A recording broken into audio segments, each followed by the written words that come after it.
Before you scroll down and leave me an angry comments, just know that I already know what you're going to write. Yes, I can see how the open world desert area can be bland and boring.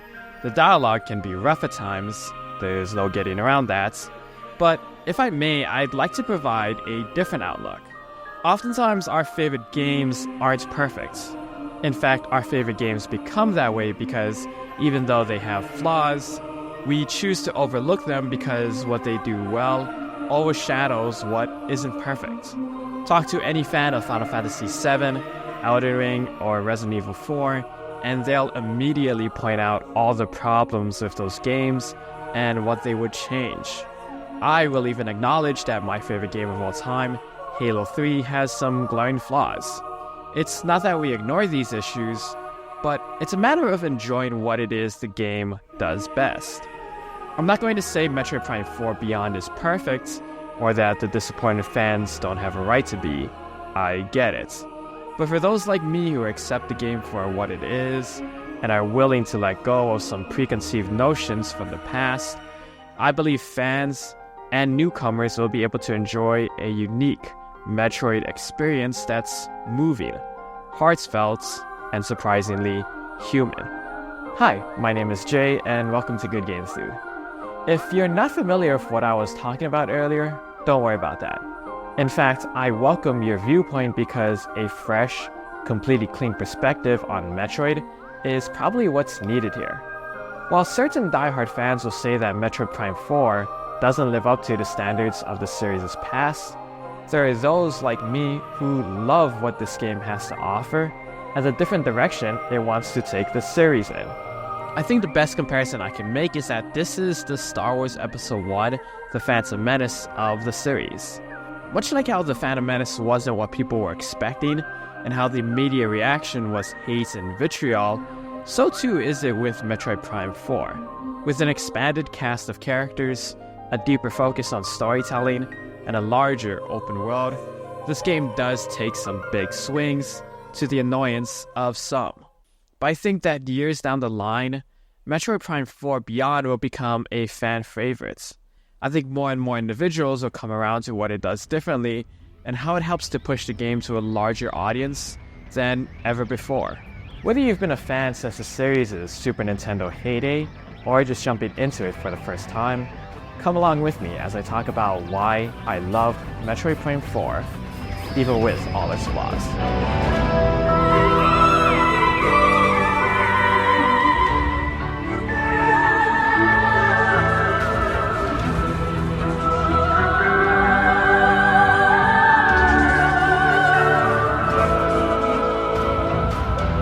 In Metroid Prime 4 Beyond, Bounty Hunter Samus is transported to a mysterious and dangerous planet named Viros.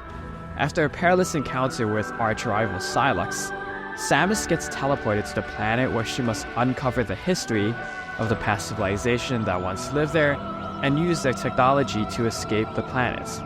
Along the way, Samus will also encounter human survivors, part of the Galactic Federation, a peacekeeping military force also at odds against Sylux, and who are also trying to get back home as well. What do you say? Teammates? It's here where fans are most divided. Past games are mainly solitary adventures with Samus isolated from others. Samus would interact with other characters here and there, but our protagonist, for the most part, had to get by on her own, lending to the horror and loneliness of the series.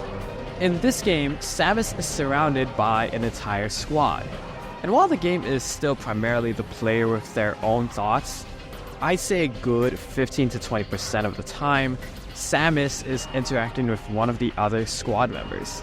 I'll do a spoiler deep dive on the game's story and themes later on in this video, but for now, I'll just say that for the most part, I enjoyed my time with the supporting cast. I'll admit that the crew can have a few lines that are a bit rough.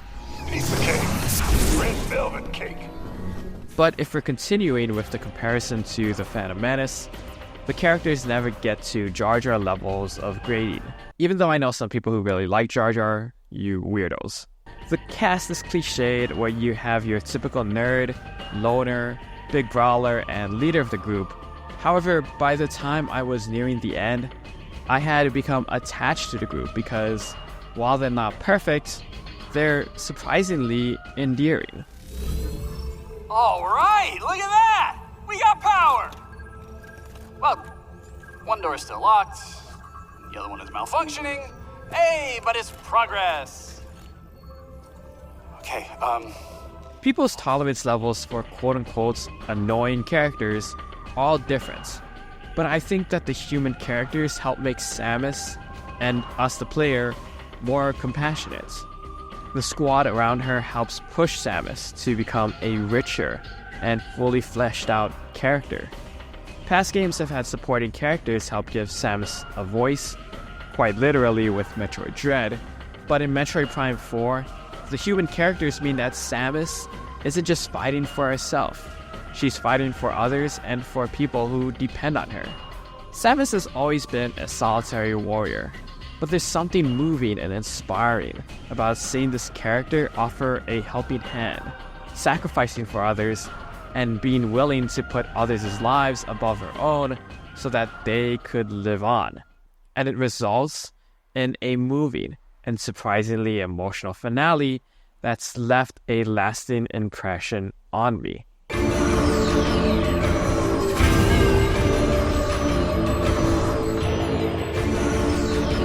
The Metroid franchise has always had a distinct style when it comes to gameplay. Players explore labyrinth-like areas, searching for new weapons and abilities which unlock newer areas in the process. Throw in an occasional boss battle, rinse and repeat till the player has gathered all their abilities, and until Samus becomes extremely overpowered.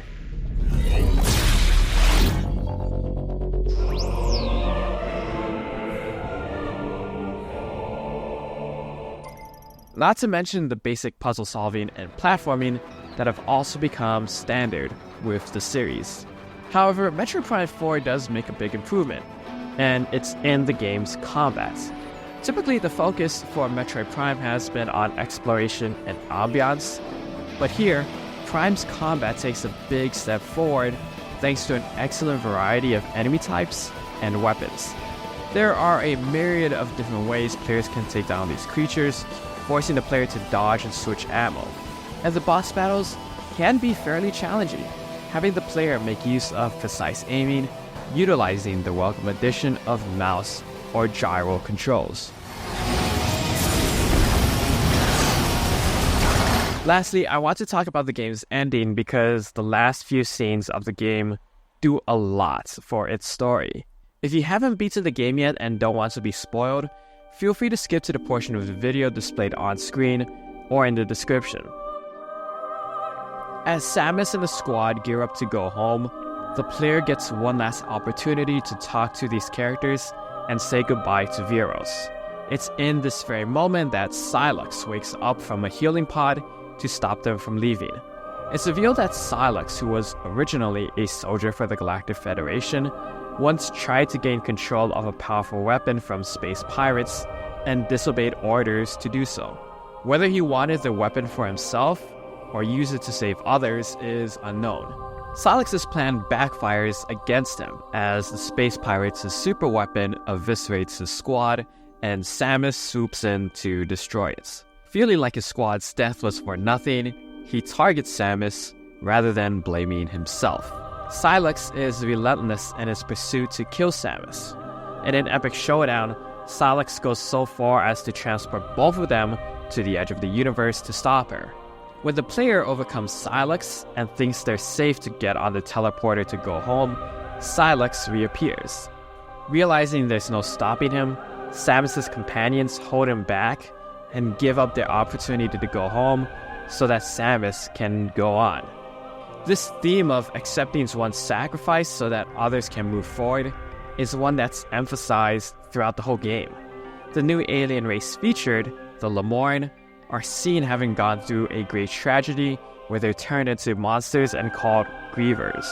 The Lemorn alien Samus interacts with through visions has stayed back while others left, in order to help Samus so that she can eventually find a new home for them to live on and possibly be reborn. Each of the 5 members is seen constantly sacrificing themselves, and the survivors must grapple with the fact that their close friends may be gone. But the game oftentimes fakes out the player and will only moments later show the characters as fine and still breathing. This made the squad's final sacrifice all the more surprising, as the past scenes made it out to be like they weren't actually going to die. That's why it was so shocking to witness the end, and to see Nintendo willing to perform the ultimate rug pull, and have these characters I grew attached to make the ultimate sacrifice. Why make it so that Samus and the player don't go back to save the squad?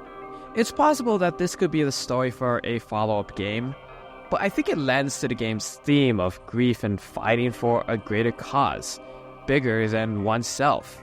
It also lends to the overall message of Samus moving past the lone cowboy motif, and how Samus has to become more than that if she wants to honor these characters' legacy.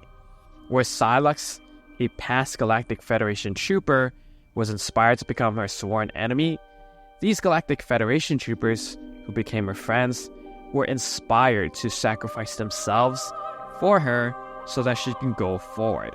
This game still preserves Samus' legacy as a solitary warrior we know her to be, but I think it also does more than that, which is why this game is so polarizing among fans. And yes, I think parts of the story can be questionable and even annoying, with its main theme being overly convoluted.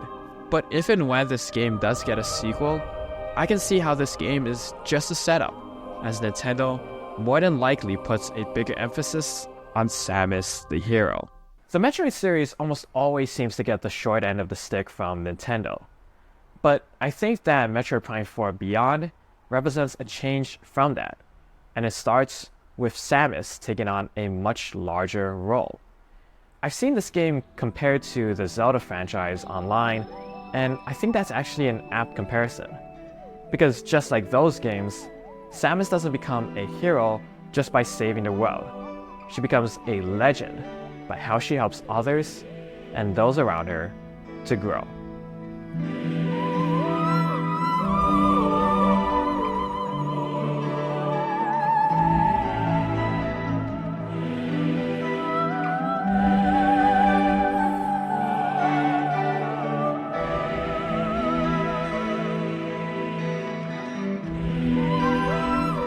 Again, I understand how some parts of the game can be annoying. The open area of Soul Valley can be tedious, especially with the only activity being collecting green crystals.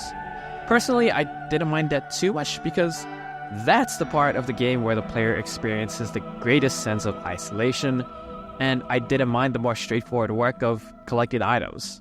But again, there's so much this game does right that I haven't even touched upon aspects, like the game's visual design, how it's the closest it's ever been to H.R. Geiger's original artwork from Alien, the amazing cinematography in the game's cutscenes, or even the fantastic score by Kenji Yamamoto and Minako Hamano. Like The Phantom Menace, in areas where Metroid Prime storytelling may come short, it's the game's music that becomes the primary storyteller, which is why I'm giving Metroid Prime 4 Beyond my rating of 5 out of 5.